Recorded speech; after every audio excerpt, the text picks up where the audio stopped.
Today's shooting massacre in Colorado sending shockwaves through Hollywood. CNN entertainment correspondent Corrine Winter is joining us now with that part of the story.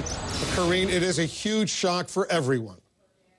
Absolutely incredible, Wolf. Hollywood is shocked right along with the rest of the country. The Dark Knight Rises, it was the most film of the summer. It earned more than $30 million ticket sales overnight in the U.S. alone. However, the focus of the film industry is no longer on the hype, Wolf, surrounding The Dark Knight Rises, but on this tragedy that's unfolded in Colorado. Now, we received this statement from Warner Brothers, which is part of CNN's parent company, Time Warner, in regards to the shooting. Warner Brothers and the filmmakers are deeply saddened to learn about this shocking incident. We extend our sincere sympathies to the families and loved ones of the victims at this tragic time. Additionally, the studio has canceled a Paris premiere, Wolf, and press interviews that were scheduled for tonight. A spokesperson for Warner Brothers Studios confirms to CNN that the studio has also pulled a trailer for the upcoming movie Gangster Squad that had been running in previews ahead of The Dark Knight Rises. Gangster Squad chronicles a fight between the Los Angeles police and the mafia in the 1940s and 50s and features a chilling group of men attacking a crowded movie theater with machine guns. Again, this trailer has been pulled, and we don't know whether it aired specifically at the screening where the shooting took place, Wolf. Any reaction yet? 2-minute long, quite chilling. Any reaction yet to our report that the suspect in this particular case dyed his hair red and told police he was, quote, the Joker? Those are reports that we've been hearing, again, unconfirmed. But, you know, a lot of people came in costume to see this movie last night. And, in fact, you know, some movie theaters are banning this now across the country, that they're not banning screenings. That's still going to be happening because there were some reports that wouldn't. Warner Brothers confirmed, no, the screenings will take place. People cannot be in costume. In regards to the shooter, it's quite possible. We just don't have that confirmed right now, Wolf. Corrine Hunter reporting for us. Thank you. Happening now, breaking news. Horrifying new details and witness accounts of a movie theater massacre. He was just shooting people left and right. He was shooting little kids, you know, like 6-year-old kids, 3-year-old kids, and moms. A 24-year-old grad student in custody. The motive, a mystery. The deadly rampage in a Denver suburb stuns and sickens the nation. This hour, live reports from Colorado, including from the suspect's apartment, where he left dangerous booby traps behind. We want to welcome our viewers in the United States and around the world. I'm Wolf Blitzer. You're in The Situation. This is CNN Breaking News.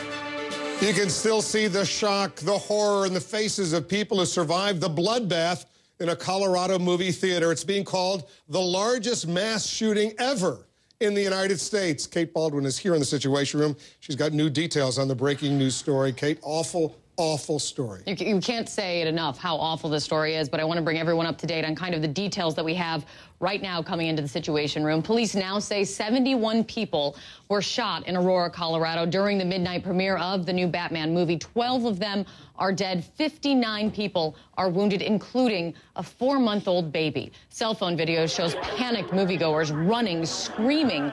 You can see it there, desperate to get out of that theater alive.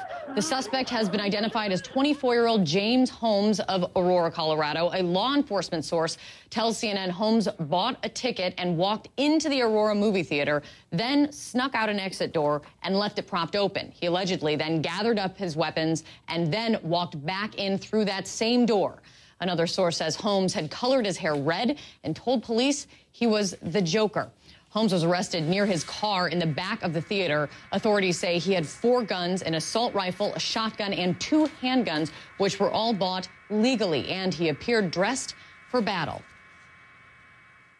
The suspect was dressed all in black. He was wearing a ballistic helmet, a tactical ballistic vest, ballistic leggings, a throat protector and a groin protector, and a gas mask.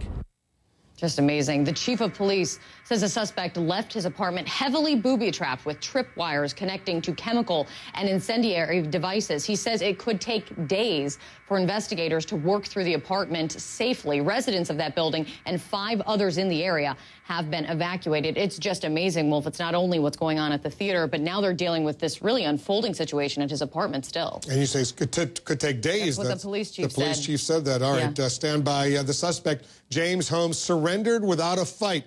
But as Kate just mentioned, he left deadly traps for police at his apartment. Investigators are trying to get in there, trying to search for clues without setting off any kind of explosion. CNN's Kyung La is over there. She's at the scene outside the apartment complex. Set the scene for us, Kyung. What's going on now? Well, what we're seeing is authorities moving very cautiously, and the reason why is, as the law enforcement tells CNN, there is a lot of concern about what's inside that apartment. That, as the law enforcement source says, that the booby trap was set on a timer, and that's something we're hearing from people who live in the neighborhood as well. We spoke to a woman who lives directly below the suspect. She was in bed, about to go to sleep, when at midnight, suddenly, some very loud music came on in the apartment. Here's what she told us. It suddenly came on, yes, like somebody started up a party, which was still unusual because we didn't hear people up there. He couldn't have been there. Do you think it was set on a timer? I do believe it was set on a timer, especially considering the events that I now know transpired in that amount of time.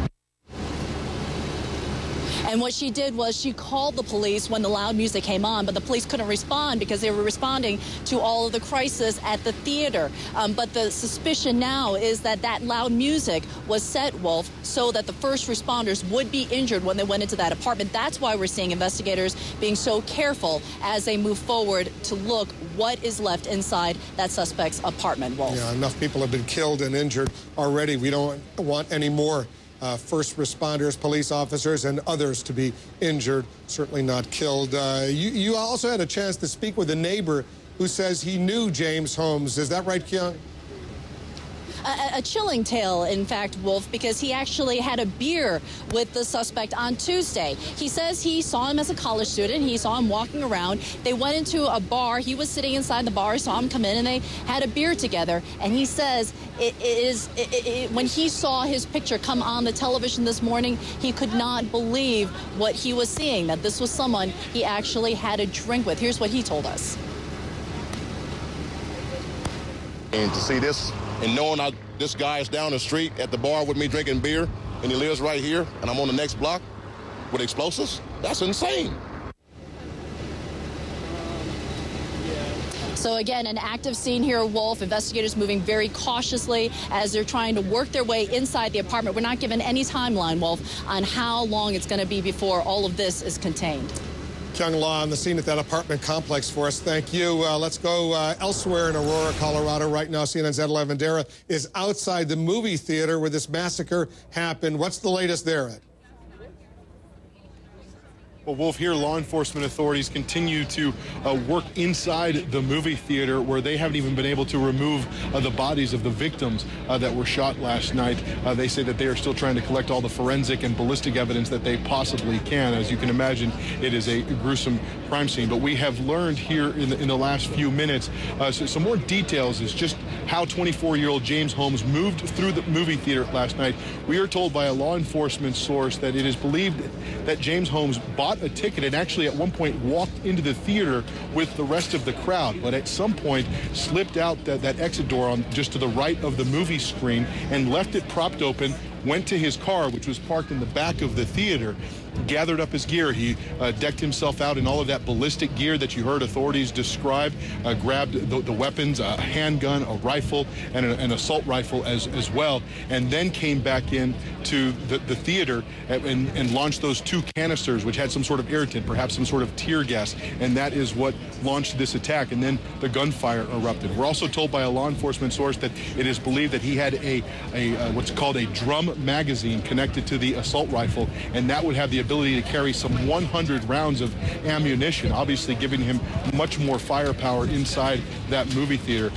Law enforcement officials have been going to various locations throughout the Denver area where these guns were purchased, and we're told by a law enforcement source that the guns were purchased legally during the last 6 months. Wolf?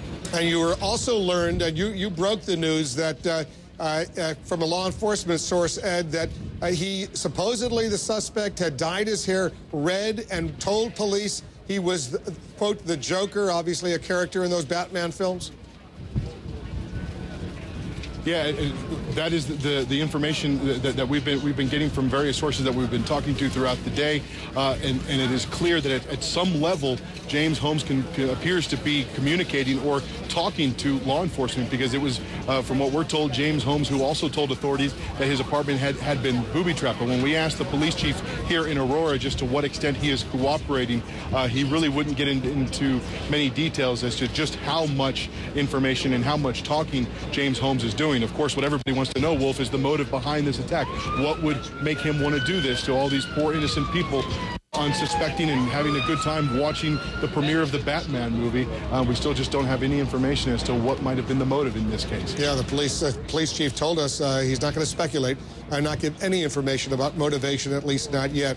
Ed Lavandera, thanks very much. They haven't released the mugshot, I should also point out, yet either. All right, guys, thank you. Let's bring in CNN's Tom Foreman to piece together how all of this unfolded minute by minute. Tom?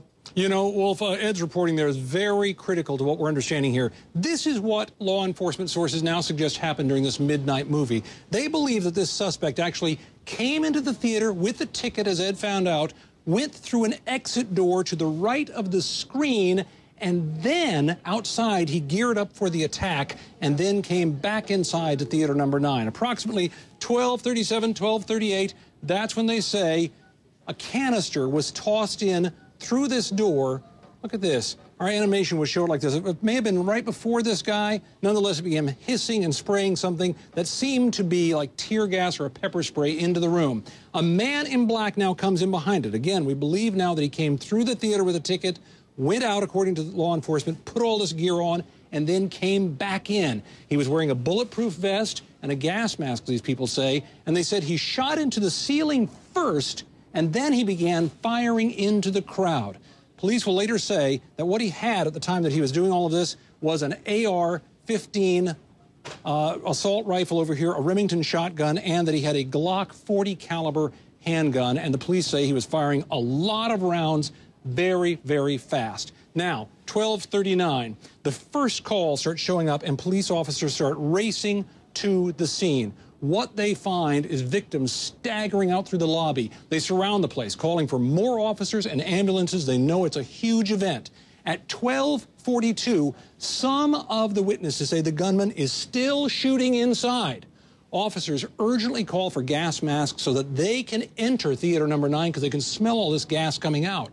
At 12:46, at some point here, some of the witnesses say that the shooter simply stops shooting up here and walks out the way that he came out, the way that he came in, and apparently he went directly toward his car, which was parked outside, and that's where the police grabbed him. Police say he offered no resistance and still had 2 guns on him, having left one back in the theater, and they say they found another one of the guns inside of his car, another handgun.